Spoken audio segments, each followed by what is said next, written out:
Hello and welcome to the Bankers Tech Talk video series, looking at all things fintech. We've been going for about 5 years now, so you can watch all previous episodes on thebanker.com/techtalks. My name is Joy Macknight, I'm managing editor of The Banker. And with me this week is Dermot Corrigan, who's CEO of smartKYC, which uses machine learning to digitize and help banks to really comply with anti-money laundering and KYC obligations. Dermot, thanks so much for joining me today. My pleasure. So can you tell me a little bit about smartKYC and how it really helps banks address these AML and KYC issues?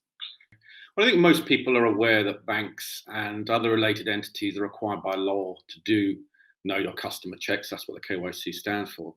But those checks aren't simply a matter of checking to see if a name is on a prescribed list. It's much more complicated than that. You have to search for multiple things. So you're looking for any evidence of an association with some sort of financial or non-financial crime, source of wealth, the journey to that wealth, exposure to risky industries or risky countries, relationship risk, etc.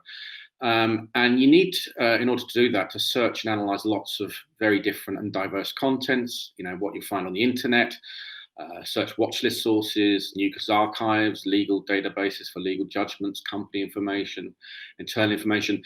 And it gets even more complicated when you're dealing with international jurisdictions. So, language has become a barrier, another layer of complexity if you're trying to onboard a Russian business or a Chinese individual.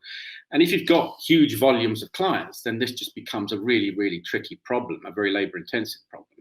And notwithstanding, you also got to kind of monitor them once you've onboarded them. So, as you can imagine, it's very labor-intensive, and it's one that's crying out for mechanization, and that's where we come in. We use technology to reduce the labor overhead, mitigate the risk, and onboard far, far quicker.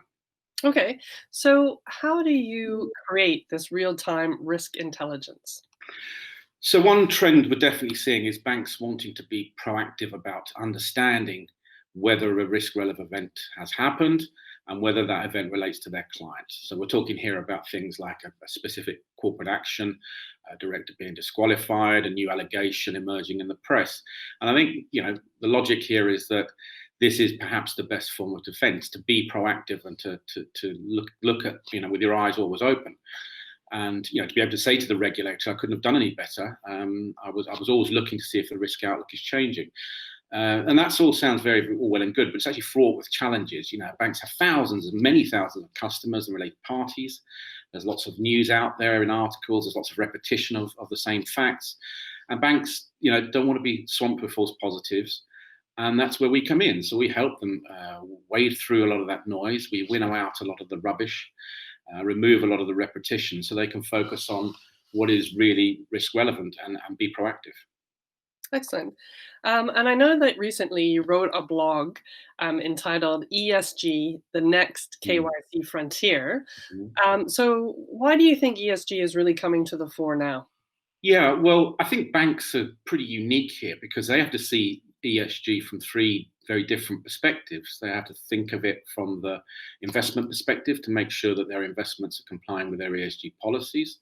They need to think of it about their suppliers. We do work for a number of banks who are actually screening suppliers and agents for ESG factors. But they're also thinking about it now for KYC. We're aware of a number of banks who, in addition to being conscious of the financial crime obligations of KYC, are adding ESG into the mix. So there's a lot to think about. Is the answer risk ratings? We're seeing the emergence of ESG risk ratings. I think that's part of the answer, but it can't be the only answer because there are only so many companies that they can cover. And what if your agent your supplier is a Malaysian agent? They won't be covered by any kind of risk rating. And also the other problem we think is this idea of self-declaration. I think an ESG rating is, as far as I'm aware, is questionnaire driven. And so it's a bit like marking your own homework. So what we're about is to establish what, that ground truth really is, what is really happening. And another blog that I saw, which I thought was very interesting, was KYC. Remember that it's know your customer, not know your criminal. Sort of, what did you mean by that? There is a flip side, positive flip side to KYC, which we are encouraging clients and prospects to think about, which is the idea that you can look for positive factors, things like a liquidity event, which may represent a business opportunity, or just generally, finding a good reason to pick up the phone, such as, one of your clients is speaking at an event.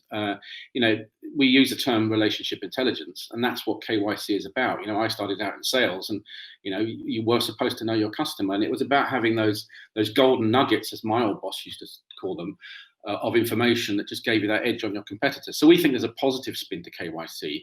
It isn't just this kind of grudge compliance purchase, or it shouldn't be. You could use the very same principles for positive factors. So thank you so much for your insights, Dermot. My pleasure.